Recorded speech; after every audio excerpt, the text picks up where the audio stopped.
I have to turn the slide on? Yeah. Down and calm down. Just angle it down. That's play. Yeah. Okay.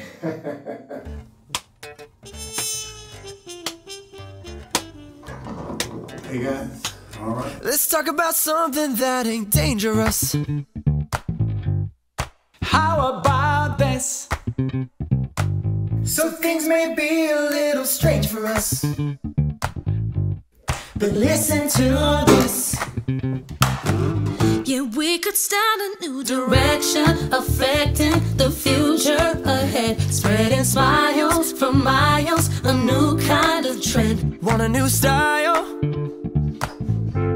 How about this? Let's talk about something that's courageous. How about this? Let's talk about something that's outrageous. Put this at the top of your list. Yeah, we can start a new New direction, affecting the future ahead, Spreading smiles for miles, a new kind of trend. want a new style? Hey. How about this? Come on, hit me up with the pickup, y'all. You're stuck and gonna sit at home. Live it up, live it up, live it up from here. You're not alone. We can lift this world from quarantine. Pick it up, just pick it up. Take this shot with me. Spread a smile, not something else. 'Cause this world is really needing your help. Spread a smile and nothing more, and we'll show this world it can be restored. You wanna smile? How about this?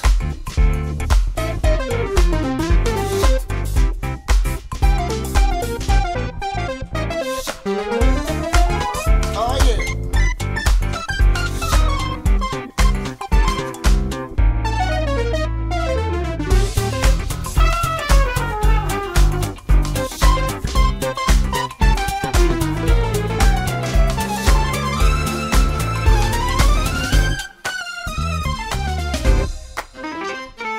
If you're stuck and gonna sit at home, live it up, live it up, live it up with me.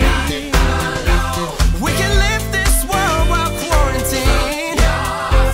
Pick it up, just pick it up. Take this shot With me, yeah.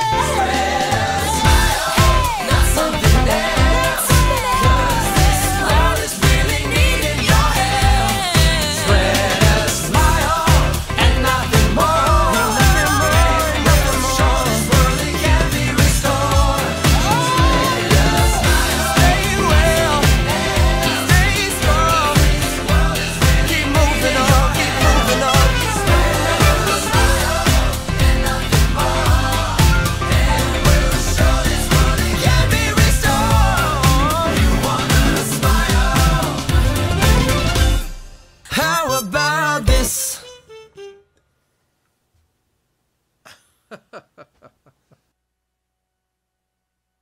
Good morning and welcome to your Sunday service. Hope you guys enjoyed that, and just know that no matter what you do, the best thing to spread is a smile.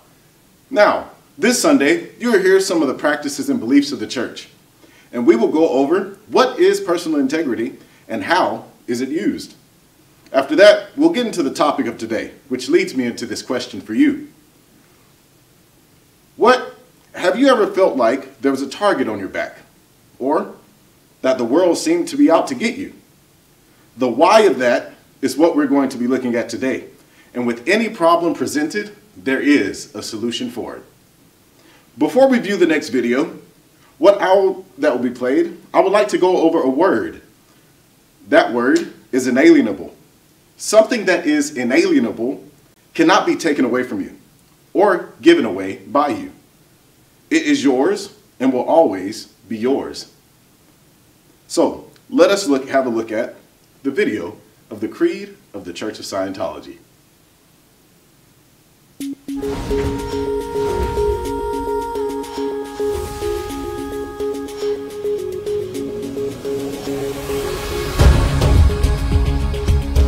We of the church believe that all men of whatever race, color, or creed were created with equal rights. That all men have inalienable rights to their own religious practices and their performance. That all men have inalienable rights to their own lives. That all men have inalienable rights to their sanity. That all men have inalienable rights to their own defense. That all men have inalienable rights to conceive, choose, assist, or support their own organizations, churches, and governments. That all men have inalienable rights to think freely, to talk freely, to write freely their own opinions, and to counter or utter or write upon the opinions of others. That all men have inalienable rights to the creation of their own kind. That the souls of men have the rights of men. That the study of the mind and the healing of mentally caused ills should not be alienated from religion or condoned in non-religious fields. And that no agency less than God has the power to suspend or set aside these rights, overtly or covertly. And we of the church believe that man is basically good. That he is seeking to survive.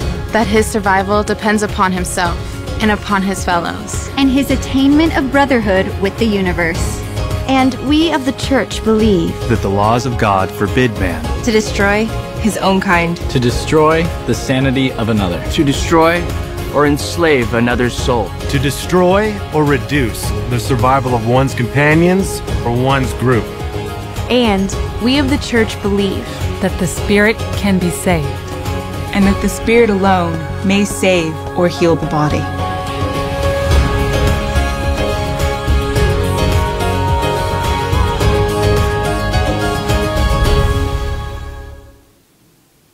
Now that you have had a look at the beliefs of the church and also the inalienable rights that you have, let's have a look at personal integrity and see what it is and how you can use that this week and for the rest of your life.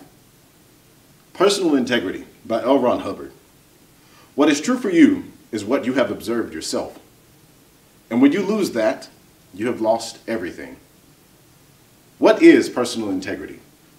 Personal integrity is knowing what you know. What you know is what you know. And to have the courage to know and say what you have observed. And that is integrity. And there is no other integrity. Of course, we can talk about honor, truth, all these things, these esoteric terms. But I think they'd all be covered very well if what we really observed was what we observed. That we took care to observe what we were observing. That we always observed to observe. And not necessarily maintaining a skeptical attitude, a critical attitude, or an open mind. But certainly maintaining sufficient personal integrity and sufficient personal belief and confidence in self and courage that we can observe what we observe and say what we have observed. Nothing in Dianetics and Scientology is true for you unless you have observed it, and it is true according to your observation. That is it. Now, with the topic for today, I would like to go over a definition. The definition is victimized. Victimized means to single out for cruel, unjust punishment. I'll give that again. Victimized means to single someone out for cruel or unjust treatment. This comes from a late 15th century word, victim, denoting a creature killed as a religious sacrifice, from the Latin word victima. Now, how does victimized or feeling like a victim or being a victim, how does that fit in with having a target on your back? Well, I think that answers itself. But now, let's look at how not to feel victimized. Why is it that some people have a feeling like there's a pressure on them? Have you ever had that feeling? Have you ever felt driven? Did you ever feel like there is some corner of the perimeter around you into which you did not quite dare look? Did you ever feel that life was dogging you? Now, this is a more outrageous question. Have you ever felt that you were victimized? The mechanism of how not to feel victimized is what we're going to take up right now. The motivator overt act sequence. The definition of a motivator is that which has happened to the person. The definition of an overt act is that which a person has done to somebody else. So there you have the motivator overt act sequence. The reason we call it a motivator overt act sequence is because normally an individual feels that something happened to them and then they had to do something to somebody else because of it. And they express this in, I know I was awfully cruel, but I was totally justified. I know I had to shoot him, fire him, arrest him, scold him, bawl him out. But then he merited it. I didn't like chloroforming him. He'd been a good dog, but after he chewed up that rug, you get the idea? Well, the chewed up rug is the justification of having chloroformed the dog.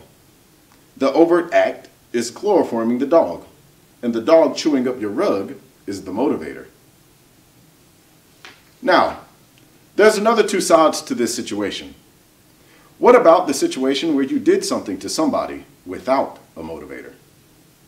What happens in this particular case is the individual does something and then he has to explain it. He goes out here and he shoots somebody or poisons somebody or divorces somebody. Something like this. And then he has to explain it. Well, we don't suppose anybody here has ever done anything like that. But what have you done is much harder to answer than what has been done to you. Always. What have you done is much harder to answer than what has been done to you. Why is that? The individual explains to himself so hard why he has done everything that he eventually puts pressure on himself, you might say. He gets all sorts of odd mental reactions. He says consistently and continually, I have done that because all this was done to me. And so he goes around wearing a lopsided head or a twisted ear or a bloody nose or something of the sort, saying, this is why I did it. And people are usually walking explanations of why they did it.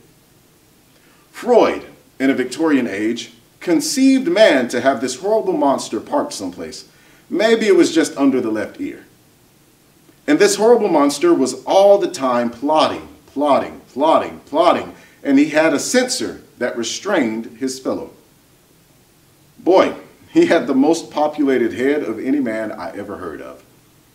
But the truth of the matter is that man is not a ravening beast. Man is not evil.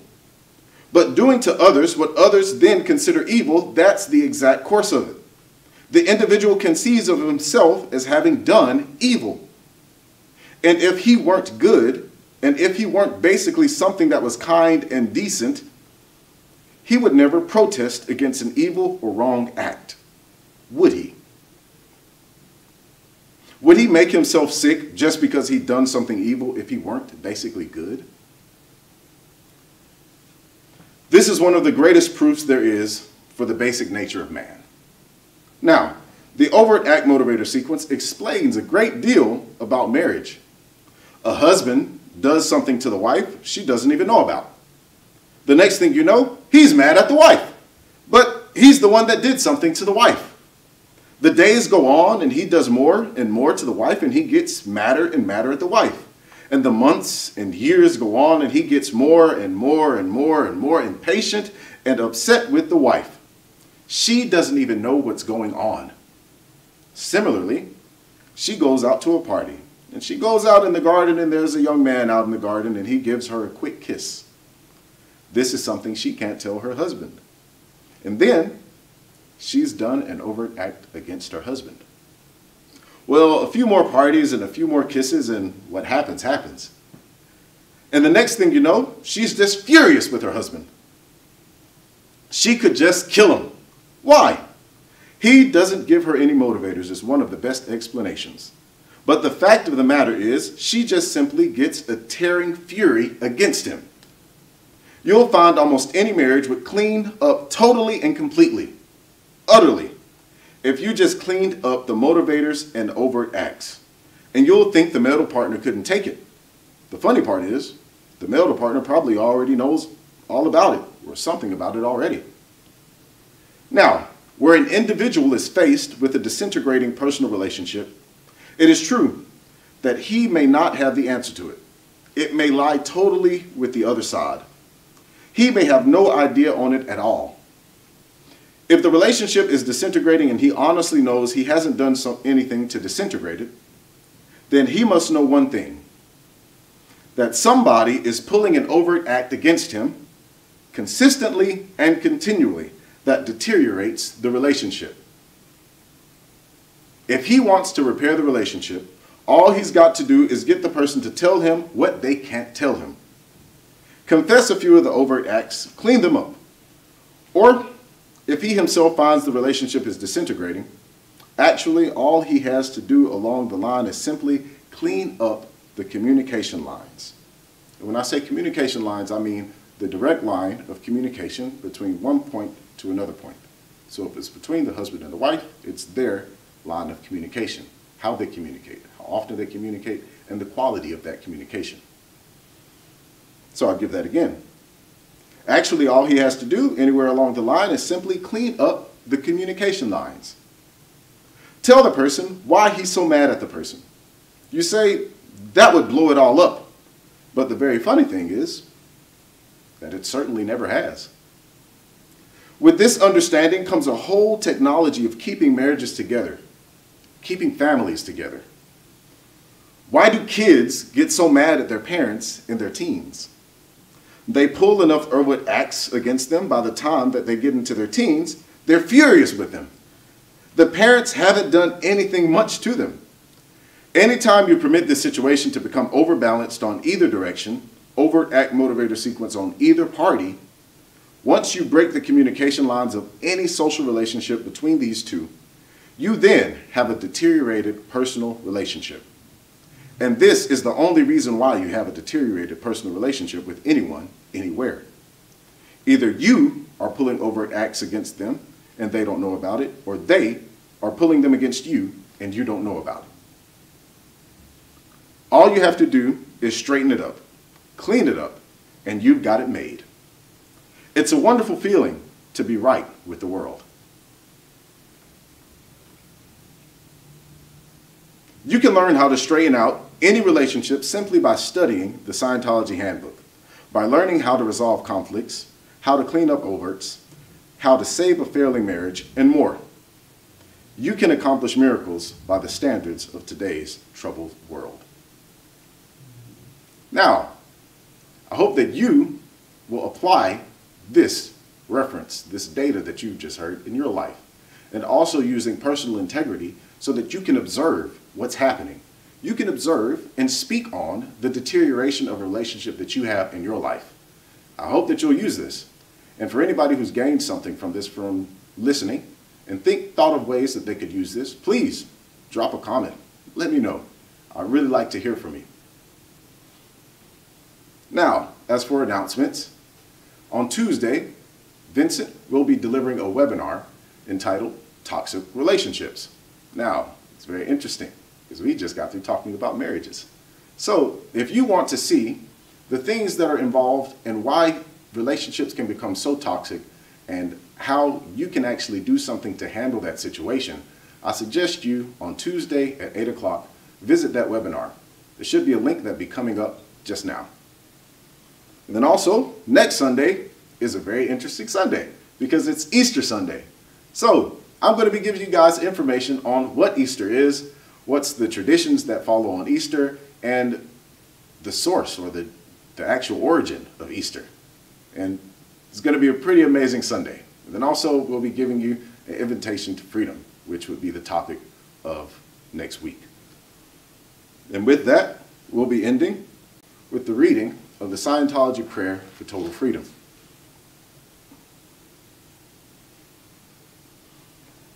May the author of the universe enable all men to reach an understanding of their spiritual nature. May awareness and understanding of life expand so that all may come to know the author of the universe. And may others also reach this understanding which brings total freedom. At this time, we think of those whose liberty is threatened, of those who have suffered imprisonment for their beliefs, of those who are enslaved or martyred, and for all those who are brutalized, trapped, or attacked. We pray that human rights will be preserved so that all people may believe and worship freely, so that freedom will once again be seen in our land. Freedom from war and poverty and want. Freedom to be, freedom to do, and freedom to have. Freedom to use and understand man's potential, a potential that is God-given and God-like. And freedom to achieve that understanding and awareness that is total freedom. May God let it be so. Thank you for coming to Sunday service. Feel free to leave comments, and I look forward to seeing you next Sunday. Have a great week.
Right on in. Woo! Good night for real this time.